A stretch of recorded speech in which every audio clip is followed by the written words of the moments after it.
नमस्कार साथियों, आज हम बात करेंगे एल्कॉन इंजीनियरिंग। ये जो कंपनी है इसका शेयर प्राइस क्यों एकदम से तेजी से नीचे गिरा है। तो जैसा कि हम देख ही सकते हैं, अभी जब मैं ये वीडियो रिकॉर्ड कर रहा हूँ इस समय टाइम हो रहा है 1:50 और इसका जो प्राइस चल रहा है एल्कॉन इंजीनियरिंग का वो चल रहा है 421 रुपए, मतलब 16% से भी ज्यादा का ड्रॉप है। तो ये हम हाल देख ही सकते हैं। तो इसका सबसे बड़ा कारण है इसके क्वार्टर 3 की अर्निंग के रिजल्ट। फाइनेंशियल ईयर 2025 क्वार्टर 3 का जो इसका नेट प्रॉफिट था वो था 108 करोड़ रुपए।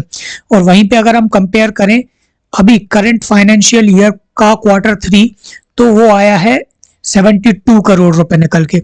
तो कंप्लीटली इनका 33% का ड्रॉप हुआ है इस नेट प्रॉफिट में। वहीं पे अगर हम इसकी एबिटा की बात करें तो फाइनेंशियल ईयर 2025 में इसका जो एबिटा था वो 143 करोड़ रुपीस था। वहीं पे अगर हम करंट फाइनेंशियल ईयर के क्वार्टर 3 की बात करें तो अभी जो एबिटा निकल के आया है वो आया है 109 करोड़। तो ये पूरा 23% माइनस में है फाइनेंशियल ईयर के ये कंपेयर करें तो ये एक बहुत बड़ी दिक्कत है।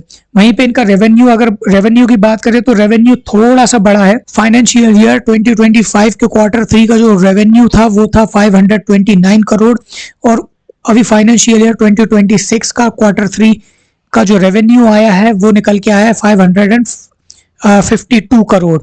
तो ये यहाँ पे थोड़ी सी ग्रोथ है 4.3% की। तो भले ही रेवेन्यू थोड़ा सा ग्रो किया हो, 4.3% से ग्रो किया हो, लेकिन इनकी जो प्रॉफिट जिस तरीके से घटे हैं वो कहीं ना कहीं रेवेन्यू उसे ऑफसेट नहीं कर पाया और इसी के चलते जो इन्वेस्टर्स हैं वो चिंता में हैं और वो हमें प्राइस में भी देखने को मिल रहा है। जो सेकंड रीजन है वो है इनका सीएफओ का रेजिग्नेशन। तो इनके जो एग्जिस्टिंग सीएफओ हैं वो नरसिम्हा रघुनाथन, उन्होंने ऑफिशियली अनाउंस कर दिया है कि वो इस कंपनी से रिजाइन करेंगे और 31 ऑफ जनवरी 2026 को ये इस कंपनी को फाइनली छोड़ देंगे ऑफिशियली। तो ये जो मैनेजमेंट के अपर पोजीशन के जो लोग होते हैं ये अगर रिजाइन करते हैं, ये कहीं ना कहीं एक बहुत बड़ा नेगेटिव पॉइंट होता है। ये क्यों किसी ना किसी रीजन से ये रिजाइन करते हैं। तो वो रीजन क्या है ये तो कोई अभी सामने नहीं आया है, लेकिन ये कहीं ना कहीं एक नेगेटिव पॉइंट है इस कंपनी के लिए। जब भी कभी किसी कंपनी में कोई गड़बड़ होती है, कोई अंदर कोई मैनेजमेंट में प्रॉपर तरीके से कम्युनिकेशन नहीं होता या डिस्प्यूट होता है, तो वो वहां पर जो मैनेजमेंट के लोग होते हैं वो सीएफओ, सीईओ, इस तरह के लोग रिजाइन कर देते हैं। तो वो एक बहुत ही बड़ा नेगेटिव पॉइंट होता है किसी भी कंपनी के लिए। तो अगर हम आगे बात करें, यहाँ पे जो मैनेजमेंट तो कॉन्फिडेंट है इनके फ्यूचर में होने वाली रिकवरी को लेकर, क्योंकि इन्हें हेल्थी ऑर्डर मिले हैं और इनकी स्ट्रॉन्ग इंक्वायरी पाइपलाइन भी है।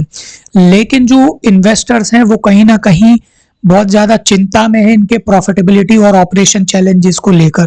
तो और उसी का जो है हमें रिफ्लेक्शन इसके प्राइस में आज के डेट में देखने को मिल रहा है। वहीं पे अगर हम इसके लॉन्ग टर्म आउटलुक की बात करें तो भाई इसका जो कंपनी का रिटर्न ऑन इक्विटी बहुत अच्छा है और डेट टू इक्विटी रेशियो भी अच्छा है। वहीं पे अगर हम पॉजिटिव ग्रोथ हिस्ट्री की बात करें तो एल्कॉन has shown good profit growth. तो जैसा कि हमें पता ही है और बाकी हम देखते हैं कि पिछले 10 सालों का इसका जो रिटर्न ऑन इक्विटी है वो भी अच्छा है, पिछले 5 सालों का रिटर्न ऑन इक्विटी भी अच्छा है।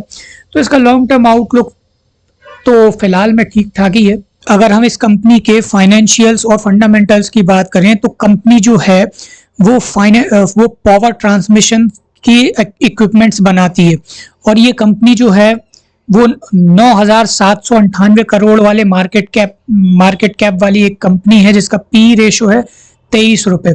अगर हम इसके पिछले 1 साल के चार्ट की बात करें तो ये जैसा कि हम देख सकते हैं जून 2025 में इसने कहीं ना कहीं हाई मारा था जो था 700 रुपए के आसपास का, और उसके बाद में ये हम देख सकते हैं कहीं ना कहीं डाउन ट्रेंड ही चल रहा है तब से लेके अभी तक। और अभी करंट रेट तो हम देख ही सकते हैं क्या चल रहा है। और इसके बाद में अगर इस कंपनी की हम कमियों की बात करें तो company has delivered a good profit growth of 35.6% CAGR over last 5 year. तो कंपनी का जो CA compounded annual growth rate जो है पिछले 5 सालों का वो 35% है, जो कि बहुत अच्छा है। और वहीं पे अगर हम इसके कंपनी की जो कमी की बात करें तो earning include and other income. तो भाई कंपनी की जो अर्निंग हुई है उसमें जो अदर इनकम से इसने भी 166 करोड़ का इनकम जनरेट किया है। अब अदर इनकम में कुछ भी हो सकता है, इन्होंने कुछ अपनी प्रॉपर्टी को बेचा हो या क्या किया है, जो भी है, तो अदर इनकम वो देखने वाली बात है। बाकी अगर हम देख सकते हैं इस कंपनी की नेट प्रॉफिट की बात करें तो ये कंटिन्यूसली बढ़ रहा है। 22 में 140 था, 23 में 238 हुआ, फिर 2024 में 356 हुआ, 2025 में 415 हुआ। तो नेट प्रॉफिट बढ़ रहा है अभी, लेकिन अभी कम हुआ है रीसेंट क्वार्टर्स में।